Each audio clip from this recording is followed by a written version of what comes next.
मेरा नाम वंशिका है।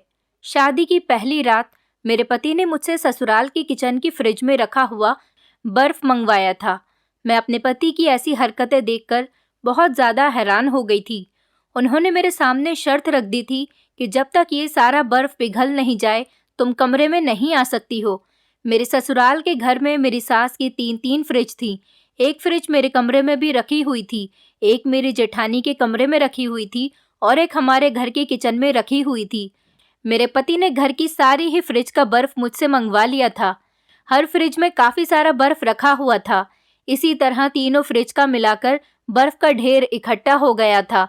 मेरे पति ने कहा कि जब तक ये सारा बर्फ पिघल नहीं जाता तब तक तुम कमरे के अंदर नहीं आ सकती।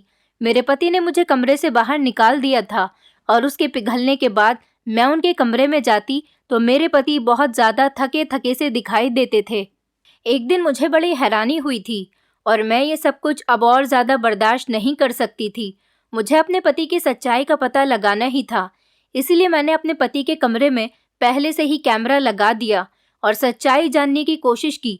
जब मैंने कैमरे की रिकॉर्डिंग चेक की तो ये देखकर मेरे पैरों तले से ज़मीन निकल गई थी, क्योंकि मेरे पति तो मैं मिडिल क्लास फैमिली से बिलोंग करती थी। मैं बहुत खूबसूरत थी। मेरी शादी पवन नाम के लड़के से हुई थी। पवन की अच्छी नौकरी थी। मेरे पेरेंट्स को ये रिश्ता बहुत पसंद आया था और पवन की पूरी फैमिली को भी मैं बहुत पसंद थी। इसलिए मेरे मम्मी पापा ने मेरा रिश्ता पवन के साथ तय कर दिया और फिर कुछ दिनों के बाद ही मेरी शादी हो गई थी। मेरी शादी की पहली रात थी। मैं अपने पति से मिलने के लिए बहुत ज़्यादा एक्साइटेड हो रही थी। शादी की पहली रात जब पति कमरे में आए तो उन्होंने मेरा घूंघट उठाया और मेरे आगे सोने की अंगूठी रख दी और कहने लगे कि ये सोने की अंगूठी तुम्हारी खूबसूरती के आगे कुछ भी नहीं है वंशिका। मैंने अपने पति का ये गिफ्ट खुशी खुशी एक्सेप्ट कर लिया था। मैंने अपने पति से कहा कि इसकी क्या ज़रूरत थी। मेरे पति कहने लगे, अब मैं देखना चाहता हूँ कि तुम मुझसे कितना प्यार करती हो। मैंने अपनी झुकी हुई पलकें उठाकर फौरन ही अपने पति की तरफ देखा। मेरा पति मुझसे कहने लगा, तुम मुझे कोई गिफ्ट नहीं देना चाहती? मैंने कहा, बताइए आपको क्या चाहिए? जैसा आप कहेंगे मैं वैसा ही गिफ्ट आपको लाकर दे दूंगी। मेरे पति ने कहा, क्या सच में तुम वही करोगी जैसा मैं कहूँगा? मेरे पति पता नहीं मुझसे ये सवाल क्यों पूछ रहे थे, लेकिन मैंने कहा कि हाँ, जैसा आप कहोगे मैं वैसा ही करूँगी। मुझे अपने पति की हरकतें कुछ अजीब सी लग रही थी। मैं बहुत अच्छे मूड में थी और अपनी शादी की पहली रात को इस तरह से ख़राब नहीं करना चाहती थी। मेरे पति तो शायरी भी कर रहे थे, लेकिन उनके इस सवाल ने मुझे कुछ कंफ्यूज कर दिया था। वो बार बार मेरी खूबसूरती की तारीफ किए जा रहे थे और कह रहे थे कि मैं तुम्हारे लिए कुछ भी कर सकता हूँ, लेकिन बार बार ये भी पूछ रहे थे कि तुम मेरे लिए क्या कर सकती हो। वो मुझसे ऐसे सवाल क्यों पूछ रहे थे, मेरी तो कुछ भी समझ में नहीं आ रहा था। फिर मैंने अपने पति से कहा कि आप मुझे बताओ तो सही कि मुझे क्या करना है। मेरी बात पर मेरे पति हंसने लगे और कहने लगे कि हमारे घर में 3-3 फ्रिज हैं।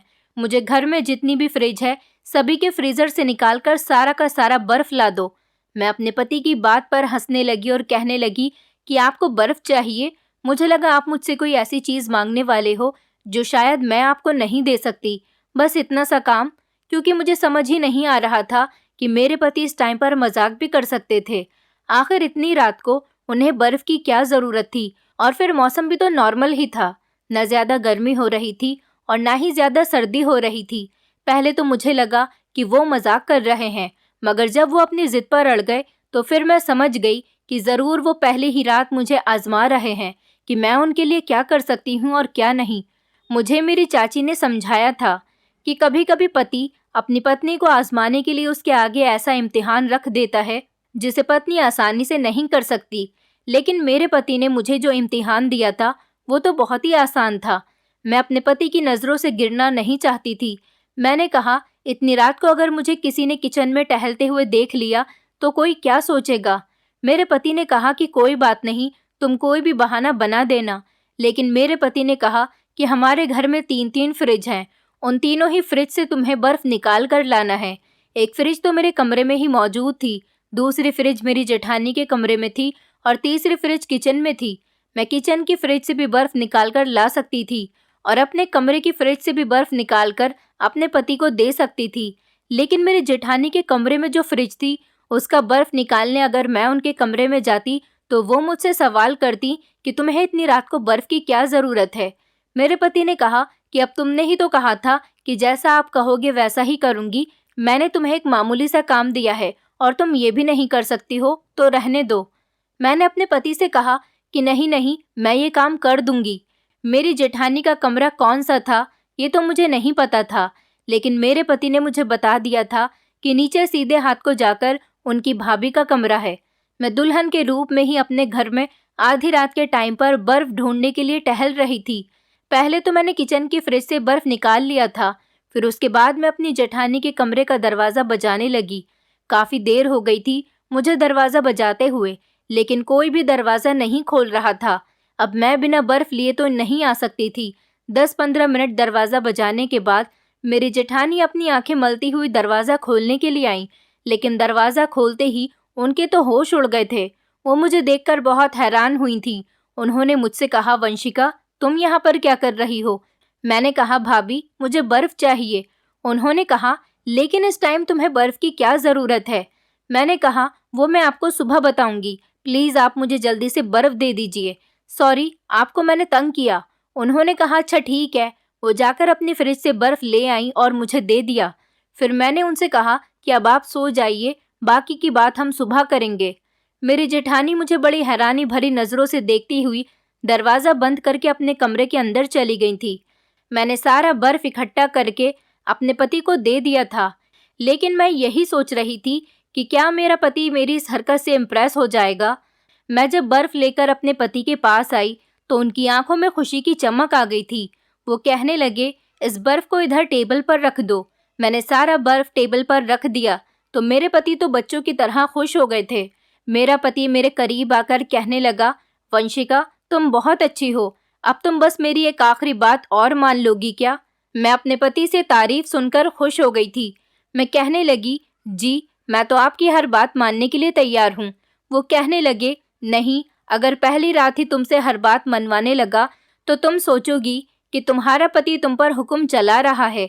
मेरी तुमसे सिर्फ एक ही रिक्वेस्ट है कि तुम मेरे कमरे से बाहर चली जाओ और तब तक कमरे में वापस नहीं आना जब तक ये बर्फ पिघलकर ख़त्म नहीं हो जाता। जब बर्फ पिघलकर ख़त्म हो जाएगा तो मैं तुम्हें खुद ही बुला लूँगा।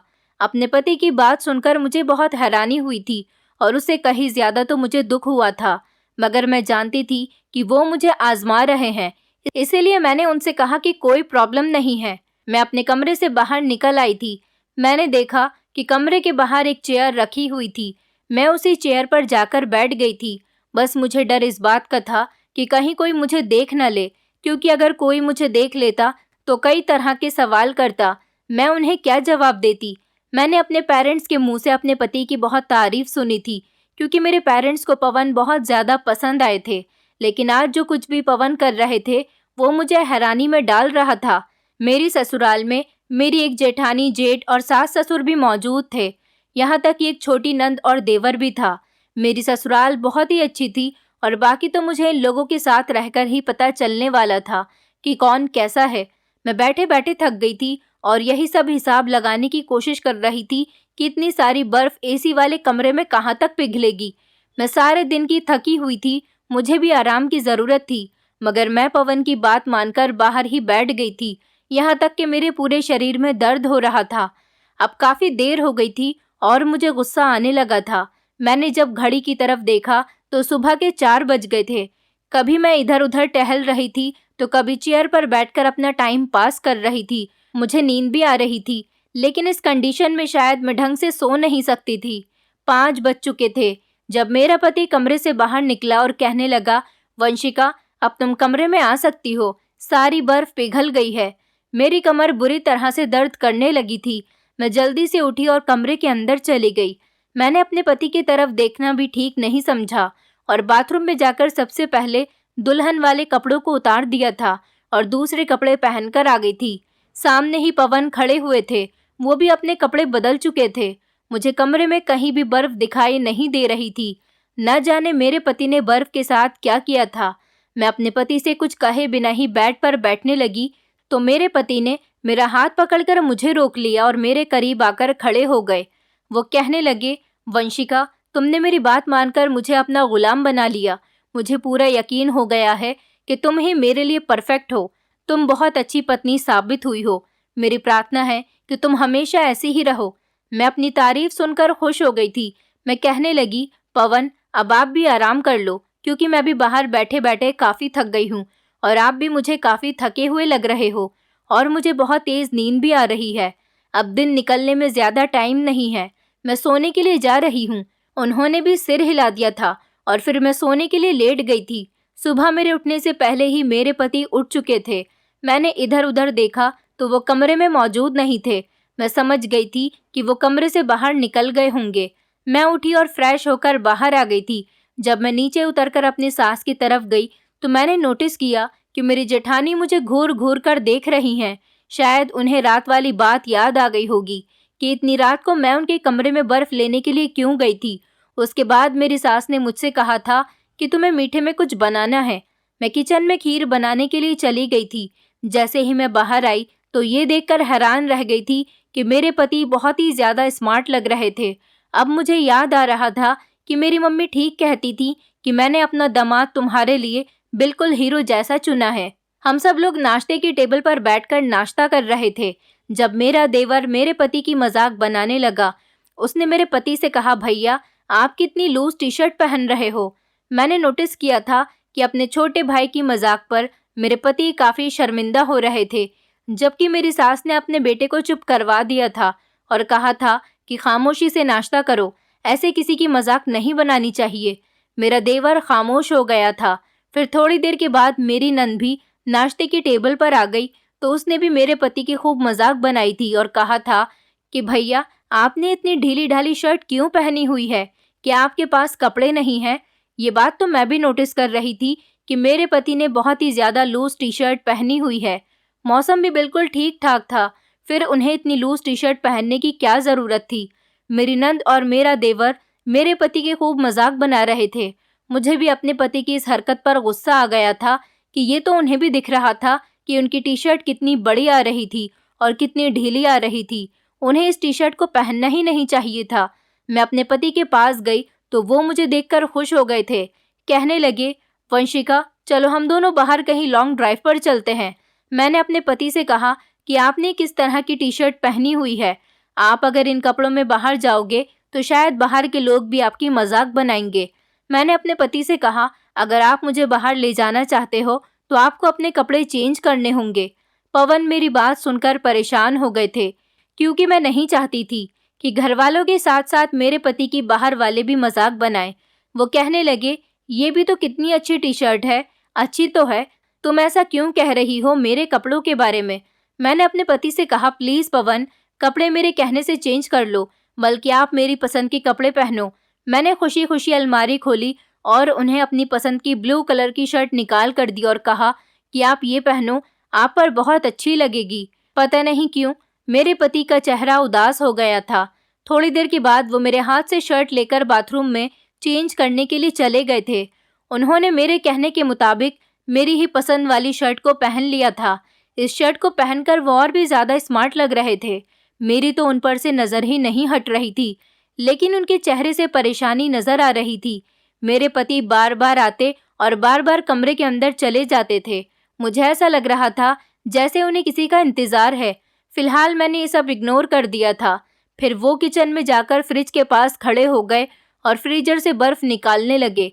मैं उनके करीब गई और उन्हें देखकर हंसने लगी कि वो मुझे चिढ़ाने के लिए ही ये सब कुछ कर रहे हैं। मेरे पति मुझे बाहर लॉन्ग ड्राइव पर ले गए थे। बाहर मैंने देखा कि मेरे पति मुझे कुछ परेशान नज़र आ रहे थे, पर बार बार अपने कपड़ों को छूकर देख रहे थे। मेरी कुछ समझ ही नहीं आ रहा था। मेरे पति ने कहा कि अब हमें बहुत टाइम हो गया, क्या हम घर चल सकते हैं? मैंने कहा, हाँ, क्यों नहीं। उसके बाद हम दोनों घर आ गए थे। अपने पति के साथ पहली लॉन्ग ड्राइव मुझे बहुत पसंद आई थी।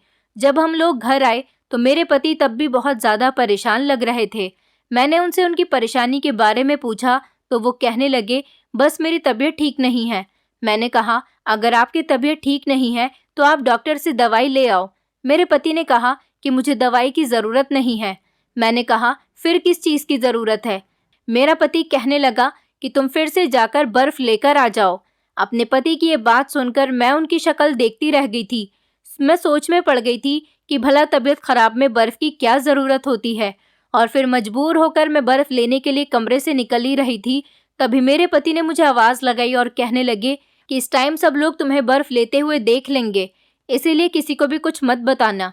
अगर कोई पूछे कि बर्फ की क्या ज़रूरत है तो मत बताना और कोई बहाना लेकर जल्दी से बर्फ लेकर आ जाना। अपने पति की ये बात मुझे बड़ी अजीब लगी थी। मैं किचन में बर्फ निकालने गई तो मेरी सास किचन में ही खड़ी हुई थी। उन्होंने मुझे देखा कि मैं बर्फ निकाल रही हूँ तो उन्होंने कहा कि तुम्हें इतनी ढेर सारी बर्फ की क्या ज़रूरत है।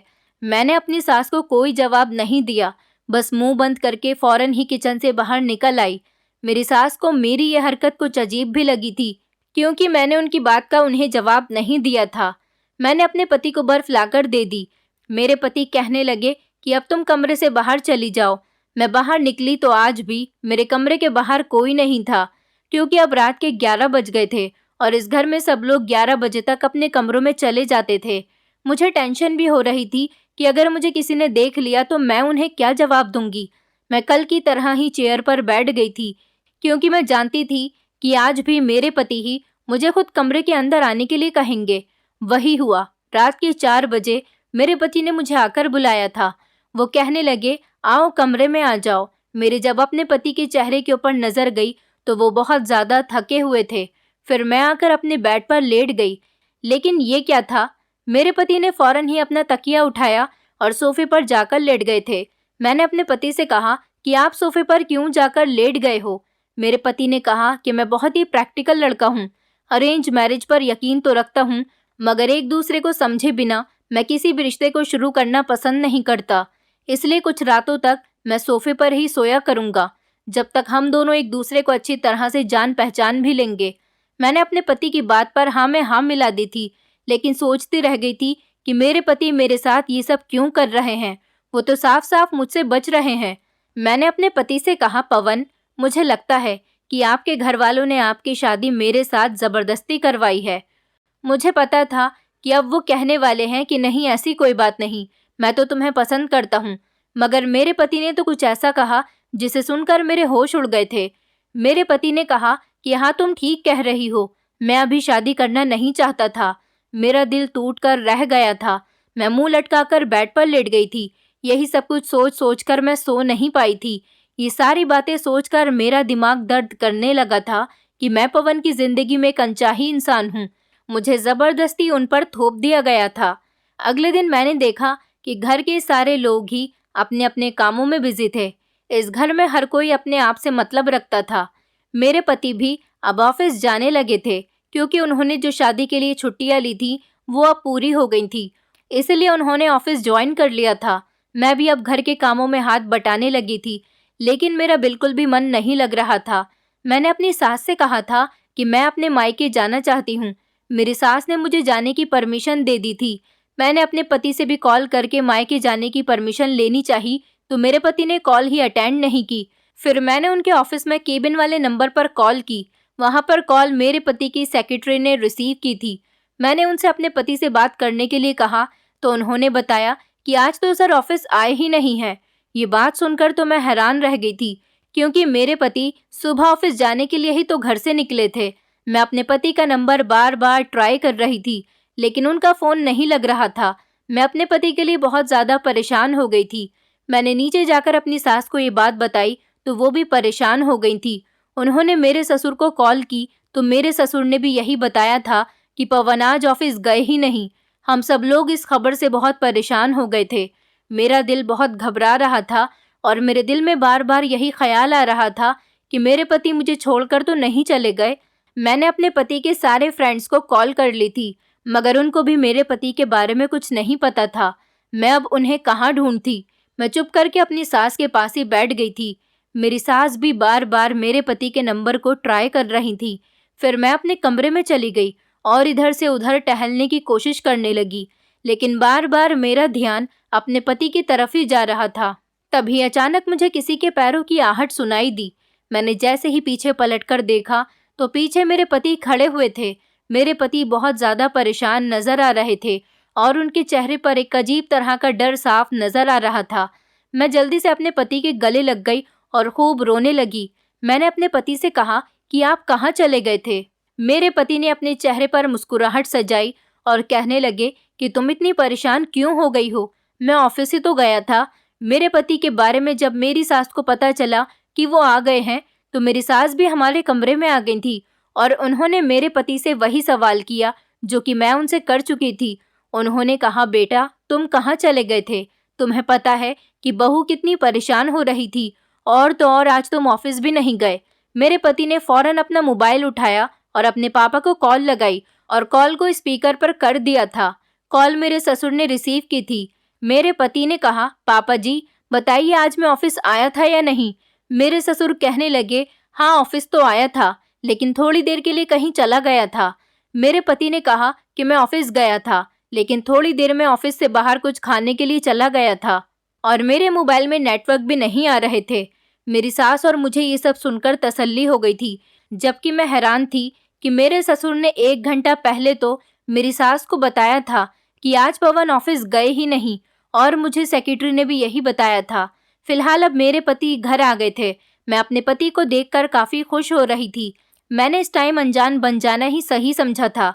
मैंने अपने पति से कहा कि आप ऑफिस जाया करो तो मुझे बार बार कॉल करते रहा करो ताकि मुझे आपकी खबर मिल जाए।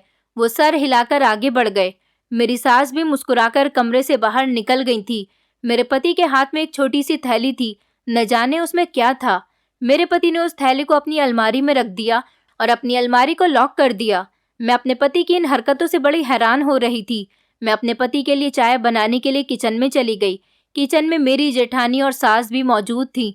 मैंने अपनी सास से कहा कि मम्मी जी, मुझे लगता है कि पवन हमसे झूठ बोल रहे थे और इन दिनों मुझे अपने पति की हरकतें भी कुछ अजीब सी लगने लगी हैं। क्या उनका किसी के साथ अफेयर चल रहा है? मेरी सास मेरी बात सुनकर घबरा गई और कहने लगी, नहीं बेटा, ऐसी कोई बात नहीं, वो तो तुम्हें ही पसंद करता है। मेरा बेटा बहुत शरीफ है। मैं अपनी सास की बात सुनकर खामोश हो गई थी, लेकिन मैं अपनी सास से ये भी तो नहीं कह सकती थी कि आपका बेटा हर रात मुझे कमरे से बाहर निकाल देता है। मैं ऐसी बिल्कुल भी नहीं थी कि अपने पति की शिकायत उसकी माँ से करूं। मैंने अपनी सास की बात सुनकर हाँ में सिर हिला दिया था। फिर चाय बनाने के बाद मैं अपने कमरे में लेकर आ गई थी। मैं अभी दरवाजे तक ही पहुंची थी कि मेरे पति के बोलने की मुझे आवाज़ आई। वो किसी से कह रहे थे कि तुम्हें भगवान का वास्ता मेरी पत्नी को इस बारे में कुछ मत बताना। ये बात हम दोनों के बीच ही रहनी चाहिए। मैं तुमसे कल मिलने के लिए आऊँगा। दोनों मिलकर बातचीत करेंगे। पवन की ये बात सुनकर तो मेरे होश उड़ गए थे। आखिर उनका ऐसा कौन सा सीक्रेट था जो वो मुझसे छुपाना चाह रहे थे? और फिर मेरे पति किससे कॉल पर बात कर रहे थे और वो उससे मिलने के लिए क्यों जाते? क्या मेरे पति किसी से कॉल पर बात कर रहे थे? कहीं ऐसा तो नहीं कि मेरे पति की जिंदगी में सच में कोई और है, तभी तो वो मेरे साथ इस तरह से रिएक्ट कर रहे हैं। मेरे दिमाग में तो तरह तरह के सवाल आ रहे थे। मैं कमरे का दरवाज़ा खोलकर जैसे ही अंदर गई तो मेरे पति ने अचानक ही मोबाइल बंद करके रख दिया और मैंने देखा कि मेरे पति मुझे देखकर घबरा गए थे। बाहर से तो वो मुस्कुरा रहे थे। मैंने अपने पति को चाय दी तो उन्होंने चाय पीने से साफ इनकार कर दिया। कहने लगे कि मेरा चाय पीने का मूड नहीं है, इसीलिए मैंने चाय को एक साइड पर रख दिया और खुद अपने पति के करीब बैठ गई थी। मैंने अपने पति से कहा, पवन, आपको नहीं लगता कि हमारी शादी को 1 हफ्ते से ज़्यादा गुजर गया, अब हमें हनीमून पर जाना चाहिए? मेरे पति जल्दी से कहने लगे कि नहीं नहीं, बिल्कुल भी नहीं, पहले हमें एक दूसरे को समझ लेना चाहिए। मैंने कहा, पवन, हम कब तक एक दूसरे को समझेंगे? सुबह से लेकर शाम के टाइम तक आप ऑफिस में रहते हो और उस टाइम पर मैं नीचे सब लोगों के साथ होती हूँ। फिर रात के टाइम पर जब हम अपने कमरे में आते हैं तो सारी रात आप मुझे कमरे से बाहर निकाल देते हो। मुझे तो लगने लगा है कि मैंने शादी नहीं की बल्कि कोई जुर्म कर दिया है जिसकी सज़ा मुझे मिल रही है। मेरे पति खामोश हो गए थे और अपना सर झुकाकर कमरे से बाहर चले गए थे। मैंने अपने पति की जो बातें सुनी थी वो मुझे अंदर ही अंदर परेशान कर रही थी। रात के 2 बज गए थे, लेकिन मेरे पति आज घर नहीं आए थे। मैं उनका इंतज़ार करते हुए ही बेड पर लेटकर सो गई थी, लेकिन सुबह 6 बजे जब मेरी आँख खुली तो मैं हैरान रह गई थी कि मेरे पति सोफे पर लेटे हुए बुरी तरह से रो रहे थे। उनके चेहरे पर अजीब तरह के निशान हो रहे थे। मैं तभी उठी और अपने पति के करीब गई। उन्होंने कहा कि आपको क्या हो गया? वो मुझे जागता हुआ देखकर घबरा गए थे और कहने लगे, प्लीज़ मुझे बर्फ़ ला दो। मैंने अपने पति से कहा, लेकिन इस टाइम आपको बर्फ का क्या काम है? मेरे पति ने कहा कि बस मुझसे कुछ ना पूछो और मुझे बर्फ ला दो। मैं उठी और अपनी फ्रिज के फ्रीजर से बर्फ निकालने लगी। ये देखकर मैं हैरान रह गई थी कि फ्रीजर में बर्फ था ही नहीं, जबकि मैंने आज सुबह ही तो बर्फ के डिब्बे को भरकर रखा था। शायद वो मेरे पति ने निकाल लिया होगा। फिर मैं नीचे किचन में गई और वहां से बर्फ लाकर अपने पति को दे दिया। मेरे पति ने बर्फ देखी तो जल्दी जल्दी मुझे कमरे से निकालकर दरवाजे को अंदर से बंद कर लिया था। मैं सोचती रह गई थी कि पवन ये सब कुछ क्यों कर रहे हैं? इस सब के पीछे आखिर क्या राज छुपा हुआ है? मेरी तो कुछ भी समझ में नहीं आ रहा था। मैंने सोचा कि मैं तो इस बारे में पता लगाकर ही रहूंगी कि ये सब कुछ क्या हो रहा है। मेरे पति जिससे कल फोन पर बात कर रहे थे, उन्होंने कहा था कि वो कल दोपहर के टाइम पर उससे मिलने के लिए जाएंगे। मैंने सोचा कि दोपहर के टाइम पर मैं फ़ोन करके पूछूंगी कि मेरे पति कहाँ गए हैं। दोपहर का टाइम हुआ तो मैंने अपने ससुर को कॉल लगाई और उनसे पूछा कि पवन ऑफिस में है या नहीं। मेरे ससुर ने बताया कि हाँ, वो अपने केबिन में ही काम कर रहा है। फिर मैंने शाम के टाइम भी अपने ससुर को कॉल लगाई थी। मेरे ससुर ने बताया था कि वो आज कहीं नहीं गया, सारा दिन ऑफिस में ही रहकर उसने काम किया है। मुझे अपने ससुर की बात सुनकर थोड़ी तसल्ली हो गई थी, क्योंकि मुझे लग रहा था कि कहीं मेरे पति का किसी लड़की के साथ अफेयर तो नहीं चल रहा। शायद ये लड़की वही हो जिससे मेरे पति फ़ोन पर मिलने की बात कर रहे थे। मेरे पति शाम के टाइम पर ऑफिस से आ गए थे और कपड़े चेंज करने के बाद वो लैपटॉप लेकर बैठ गए और काफ़ी देर तक अपने काम में बिजी रहे।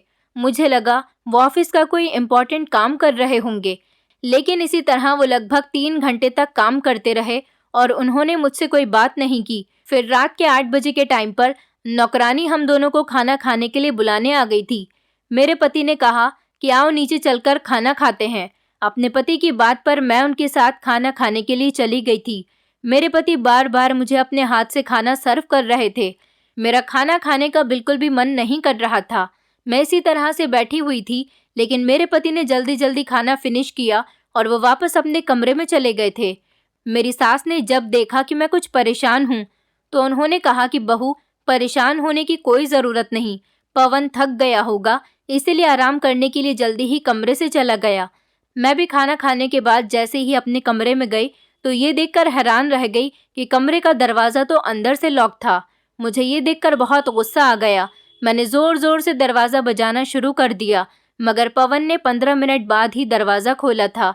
मैंने गुस्से से पवन से कहा, पवन, ये सब क्या है? मैं जब कमरे में होती हूँ तो तुम कमरे से बाहर होते हो, जब तुम कमरे से बाहर होते हो तो मैं कमरे के अंदर होती हूँ और तुम मुझे खूब इग्नोर करते हो। ये सब कुछ क्या चल रहा है? तुम मुझे सच क्यों नहीं बता देते? अगर तुम मुझे छोड़ना चाहते हो तो बता दो, मैं खुशी खुशी तुम्हारा घर छोड़कर चली जाऊंगी। मुझे वैसे भी इस शादी ने टेंशन के अलावा कुछ नहीं दिया। मेरे पति ने जल्दी से मेरे आगे हाथ जोड़ दिए और उनकी आंखों में आंसू आ गए थे। वो खूब रोने लगे और कहने लगे, मुझ पर इतना बड़ा अत्याचार मत करो। प्लीज़ वंशिका, मुझे छोड़कर कभी मत जाना। मैं तुम्हारे बिना नहीं रह सकता। मैं तुम्हें बहुत पसंद करता हूँ। मैं अपने पति को देखकर शॉक्ड रह गई थी। मैंने अपने पति से कहा, तो फिर तुम मेरे साथ ऐसी हरकतें क्यों करते हो? मुझे तो लगता है कि तुम मेरे साथ रहना ही नहीं चाहते हो। अगर तुम ये सब करते रहोगे तो मैं तुम्हारे साथ नहीं रह सकती। इतना कहकर मैं कमरे से बाहर आ गई थी और गैलरी में खड़ी होकर खूब रोने लगी थी। फिर अचानक मेरे दिमाग में एक आइडिया आया। मैंने सोचा कि ऐसा कब तक चलता रहेगा? आज तो मैं हर हाल में अपने पति की सच्चाई के बारे में पता लगाकर ही रहूंगी। मैंने खुद को जल्दी से नॉर्मल किया और मैं फौरन ही अपने पति के पास कमरे में चली गई थी। मेरे पति अभी तक सर पकड़कर बेड पर बैठे हुए थे और परेशान नजर आ रहे थे। मैंने अपने पति से कहा, पवन, आई एम सॉरी, मैं थोड़ी कंफ्यूज हो गई थी, मुझे माफ़ कर दो। तुम्हें परेशान होने की ज़रूरत नहीं है, मैं तुम्हें कहीं छोड़कर नहीं जा रही हूँ। मेरी बात सुनकर पवन एकदम ही खुश हो गए थे। वो मेरी तरफ बड़ी बेयकीनी से देखकर कहने लगे, तुम मुझसे नाराज़ मत होना प्लीज़। मैंने इनकार करते हुए सिर हिला दिया। फिर मैं कहने लगी, पवन, आज हम कहीं बाहर घूमने के लिए चलते हैं, खाना भी बाहर ही खाएंगे। पवन फिर से परेशान हो गई थी कि मैंने कहा, अच्छा चलो ठीक है, आज नहीं चलते, फिर किसी और दिन चलेंगे। मेरे पति फिर से खुश हो गए थे। फिर रात के टाइम पर मेरे पति किसी काम के लिए कमरे से बाहर निकल गए थे। मैंने जल्दी से कैमरे का सेटअप अपने पति के कमरे में लगाया और उसे अपने फ़ोन से कनेक्ट कर लिया था।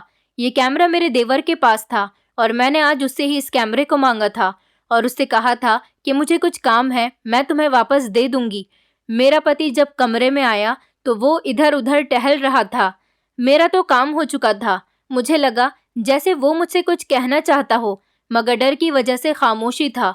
मैं बोली, पवन क्या बात है, तुम क्यों परेशान हो, क्या तुम्हें कुछ चाहिए? पवन खामोशी रहा था। मैंने कहा, अच्छा मैं तुम्हें बर्फ ला दूं? पवन की आंखों में बर्फ के नाम से एकदम ही खुशी के आंसू आ गए थे।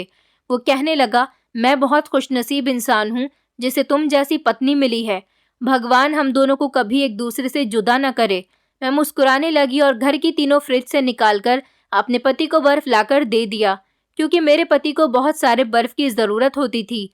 मेरा पति आज भी कहने लगा कि आज रात फिर से तुम्हें कमरे से बाहर निकलना पड़ेगा। मैं कहने लगी, ठीक है, जैसा तुम कहते हो मैं वैसा ही कर लेती हूँ। मैं मुस्कुराकर बाहर निकल आई थी और साथ ही साथ आज अपना मोबाइल भी ले आई थी।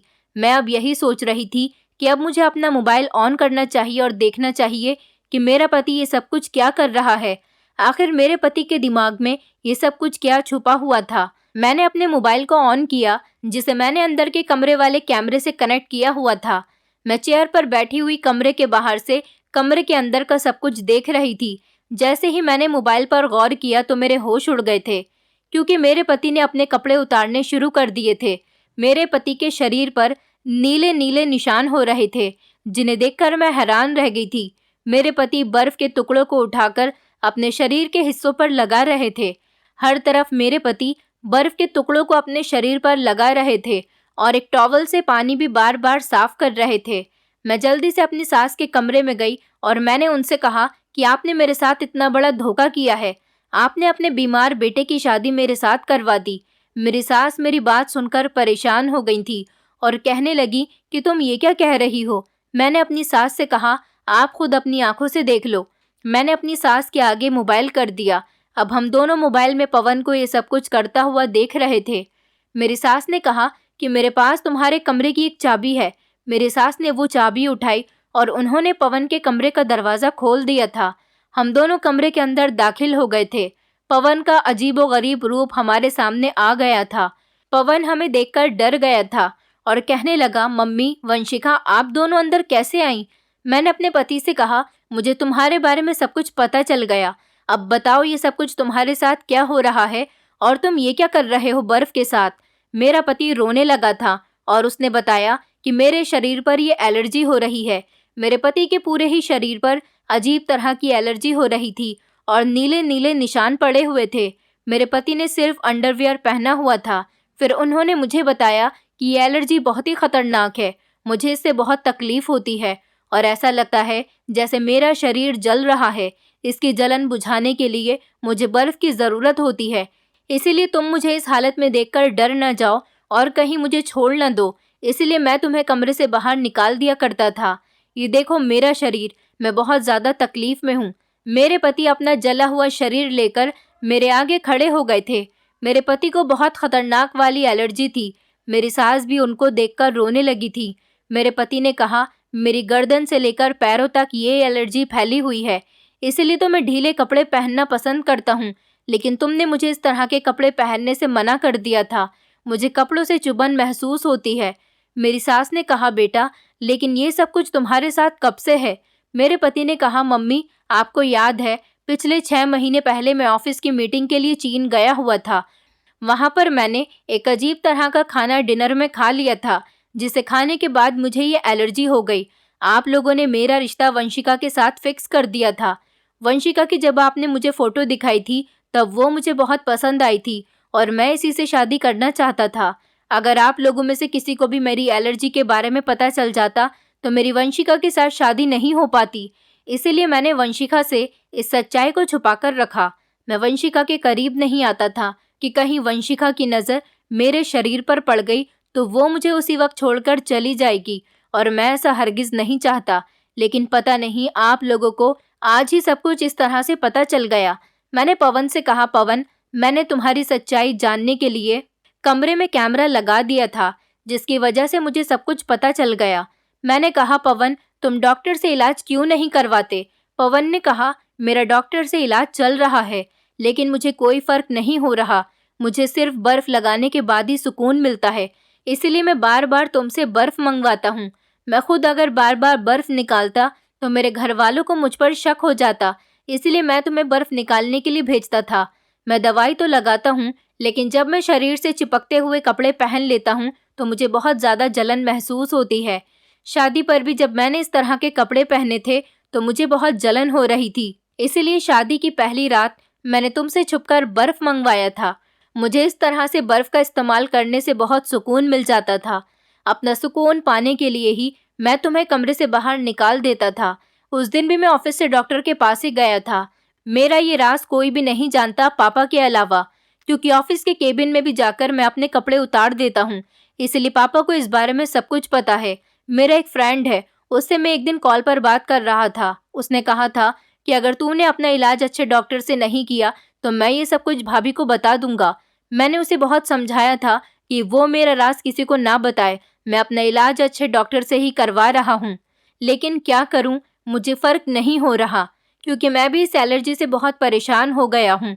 मैं डर रहा था कि कहीं तुम मुझे छोड़कर न चली जाओ, इसलिए मैं तुम्हारे साथ ये सब कुछ कर रहा था। अब मैं तुम्हारे सामने हूँ, तुम चाहो तो मुझे छोड़कर जा सकती हो, लेकिन मैं क्या करूँ, मैं बहुत मजबूर हूँ। मैं कुछ नहीं कर सकता। अब जैसा तुम्हारा मन करे तुम वैसा ही करो। पवन की बात सुनकर मेरी आंखों में आंसू आ गए थे। मैंने पवन से माफ़ी मांगी। मेरी सास भी बहुत ज़्यादा रो रही थी। मैंने कहा, पवन मुझे माफ़ कर दो, मैं तुम्हें गलत समझ रही थी। तुम तो बहुत बड़ी तकलीफ से गुजर रहे हो। मैं तुम्हें नहीं छोड़ सकती।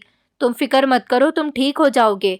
हम लोगों ने काफ़ी दिन पवन को नए नए डॉक्टर्स को दिखाया था। एक डॉक्टर ने पवन को अमेरिका ले जाने के लिए कंसल्ट किया था। अब मैं पवन के साथ अमेरिका आई हुई हूँ और यहाँ पर आए हुए मुझे 4 महीने गुजर गए। डॉक्टर ने यहाँ पर पवन को एडमिट कर लिया। पवन का यहाँ बहुत अच्छा ट्रीटमेंट चल रहा है और पवन की एलर्जी को काफ़ी फ़र्क है। डॉक्टर ने पवन का फुल कंप्लीट कोर्स 6 महीने का बताया है और जिसमें 2 महीने रह गए हैं और 2 महीने बाद हम पवन को घर ले जा सकते हैं। और मुझे उम्मीद है भगवान ने मेरे पति को इतना ठीक कर दिया है तो वो बिल्कुल भी ठीक कर देगा। अब मुझे अपने पति से कोई शिकायत नहीं। मैं चाहती हूँ कि मेरी ज़िंदगी अपने पति के साथ हंसी खुशी गुजरे। बस आप लोग मेरे पति के लिए प्रार्थना कीजिए। दोस्तों, उम्मीद करती हूँ आपको हमारी कहानी पसंद आई होगी। कहानी पसंद आई है तो वीडियो को लाइक करें, चैनल पर नए हैं तो चैनल को सब्सक्राइब करें और हाँ, नोटिफिकेशन बेल को ज़रूर दबाएं ताकि अगली अपडेट सबसे पहले आपको मिले।